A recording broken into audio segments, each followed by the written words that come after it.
Oh man, wow.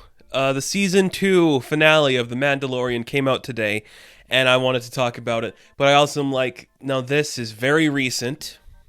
A lot of these online sites have already did their hot takes and their big scoops, and I didn't want to do that. Like, we live in an era where everything is already on social media, so you can see whatever you want.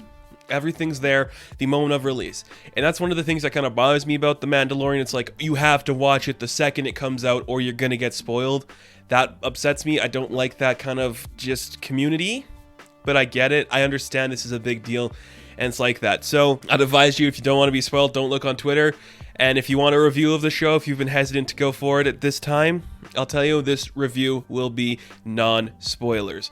All the big moments, all the big reveals, everything about this season will be kept non-spoilery. I do plan on doing a spoiler version eventually. I'm going to give it a couple days so people can catch up and enjoy the show on their own time. So, season 2. It's really good. It is surprisingly entertaining. Now, I was very mixed on the first season. I think it's because we didn't know exactly what we were going to be getting, so we were still kind of figuring out, well, is this the kind of story we want to tell? Is this the direction we want it to go? And I like the direction it went this season more than the first one. It still has that really solid, like, old school samurai western feel, which is very cool, a very fun tone to have in Star Wars, because that's where its history comes from. Star Wars is rooted in that kind of storytelling, and it's a very important one, and I'm glad that we go back to that in this show. It's very cool to see that. And I will say, the show is kind of overhyped. Now, that could be a very weird thing to say, because it's really, really, really, really good. There's a lot of great moments in this show. But if you are somebody who is a casual Star Wars fan, or if you're not somebody who's like big invested in the lore, some of those big moments aren't going to hit the same to you. Now, I'm a guy who is steeped in Star Wars mythology. I know a lot of the beats, more so than the average person, but not a lot as like the diehard fans. And all the big moments and all the big things that happen in the show hit for me, but those weren't the things I liked about the show or this season in particular. Those moments when they hit, they're great, but the things I liked were the stuff that happened kind of behind the scenes.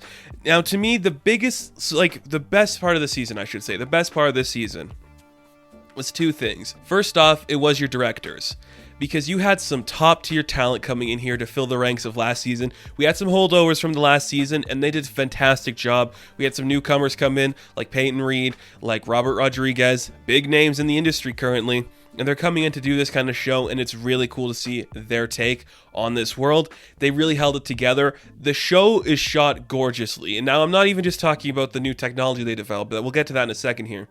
Just the way the camera moves, the way the characters move, the way that everything looks and feels, all that comes down to the cinematography and the directing. I think it looks stunning and it's perfect. This is the future of Star Wars, is these slow, smaller stories on television, and it looks spectacular. I think this was probably the best looking show of the year in a lot of ways. A lot of that has to come down to the creative team behind the scenes that made that, and this new technology they developed. Now, I can't remember the official name they called it. People have been calling it the Volume, but the Volume is a great piece of technology that's going to make shooting films a lot easier. I'm so glad that Disney announced at their Investor Day that they're going to be building like 3 other studios with this technology across the world. That's awesome. Use this technology. It's a quick way to get your shows out. It looks good. Everything works perfectly. You have a lot of great stuff going on in here. And I will say, look, it's a Star Wars show, so if you're going in with the high expectations of an Oscar-worthy performance, you're not going to get it. I think there are some very, very good performances in this show. Some fantastic, stellar work from a lot of the characters and a lot of performances. At the same time, too, there's some pretty bad ones. And that's like the mix of Star Wars that we've seen forever. Like, that is just always how it's been. And it's really good. There's some people in this show, when they do their scenes or they have their big moments, you are genuinely surprised that that actor or that actress or that character could go that route. That is amazing to see, and something that is very cool, very interesting, and fantastic. Like, you're just blown away by it. It's a bigger scope than the first season. Like, the actual story itself, it is larger than the first season. It is more action-packed than the first season, and it also feels more nuanced. Like, we're doing more specific stories in here. I know a lot of people kind of get sick of the, like, oh, the Mando's got to go on this quest to get this thing, and then he's going to be told to go meet the new person. That's awesome. That's just simple storytelling. That's like a role-playing game. That is just like your basic thing. It's like, yeah, it's like you're playing like a bunch of an RPG and then suddenly you're doing a side quest. You know, that's fun. A lot of people like that. So seeing that in the Star Wars world, it looks really cool and it's really fun. Again, the technology they developed really allows them to like expand the world and do bigger and better sets, and it looks incredible. There's a lot of callbacks to stuff in previous canon and previous lore stuff, which if you aren't, like I said, if you're not a big fan, you're just watching this because you want to watch a show, some of these moments might be lost on you. But if you're a big fan, these moments will hit hard and they will make you go, this show's good. Dave Filoni, Jon Favreau, you guys really know what you're doing here, and it's very impressive. It's one of those shows that's like so ingrained in everything about the lore around it that it benefits the show, but it's also like we have our own characters and our own mythos here that we can stand by and do some cool stuff with. That's pretty impressive. I gotta say, it looks great. The action scenes look great for the most part. There's a couple moments in some episodes where I'm like, oh, okay, I can see this director is not really prone to the action scenes, and you can see that from some of their previous works. And obviously, you could tell maybe who I'm talking about there. But at the same time, like, you're getting some really great performances out of your actors. I will say, I don't know how much Pedro Pascal's in the suit. I don't. I know there's conflicting reports that he's in it a lot or he's in it sometimes. There was that big rumor that he left halfway through filming it. I don't know. He gave it his all. He gave it his all when he had to. Whatever scene, whether it was him in the suit or not, every scene with The Mandalorian with Pedro Pascal, it's heartbreakingly beautiful. Like, there is something so intense about this kind of like Clint Eastwood level character who's going around to these different places and being this hero, protecting his son, and doing these great things in that regard. It's gorgeous and incredibly fun to see that kind of storytelling. And this season, a big part of this season too, is the relationship between the Mandalorian and the child. It becomes this more like, I'm trying to think of like the right term. It's not more lone wolf and cub, I think. It's more like this is a father protecting his son. And I think that's a really cool angle it took.